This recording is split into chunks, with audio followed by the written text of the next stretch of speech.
आज प्रभाग रचनेवर आम्ही काँग्रेस पक्षाचा हरकत घेतली होती आणि हरकतचे जे ठळक वैशिष्ट्य म्हणजे ही जी जनगणना आहे, जी प्रभाग रचना आहे, ती प्रभाग रचना जनगणनेच्या आधारावर आहे. जनगणना 2011ची ह्यांनी ह्या ठिकाणी पकडलेलं आहे.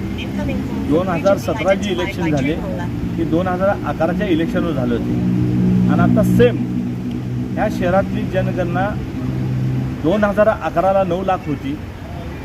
आता 2026ला हे इलेक्शन होणार आहे. 2026ला ह्या शहराची लोकसंख्या जवळपास 13 लाख होणार आहे आणि 13 होत असल्यामुळे ह्या शहरात किमान 15 ते 20 नगरसेवक वाढले असते आणि तुमचे जे प्रभाग आहेत हे छोटे झाले असते. आता कुणाचा प्रभाग 41 आहे, कुणाचा 42 आहे.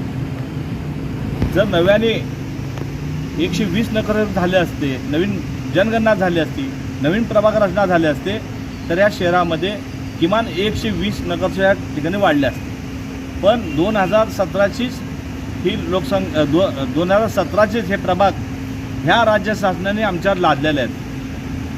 2017चे जे प्रभाग होते सेम तसेच प्रभाग आता 2026ला राहणार आहेत. त्यामुळे हे सोलापूर शहर आणणे 20 नगरसेवक आणण्यावर शहरातला भौगोलिक विकास बघितला तर थांबणार आहे.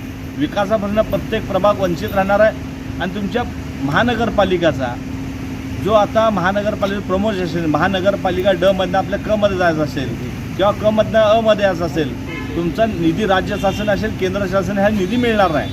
ह्याचा भौगोलिक सगळा विचार करून काँग्रेस पक्षाने ही इलेक्शन आता नव्याने केंद्र सरकारनी चं पत्र आलेलं आहे की नवीन जनगणना चालू करा. मग तुम्ही लोकांना वेळात करता का? तुमचं केंद्र सरकारने पत्र पाठवलं की ह्या राज्यातली जनगणना झाली पाहिजे. आता तुम्ही गेले 8 वर्ष झालं आमचं इलेक्शन घेत नाही. 1 वर्षात नवीन जनगणना करा आणि त्यामध्ये 120 नगरसेवक होतील आणि नव्याने तुम्ही इलेक्शन घ्या आणि नव्याने प्रभाग करा, अशी ह्या ठिकाणी आमची मागणी राहिलेली आहे.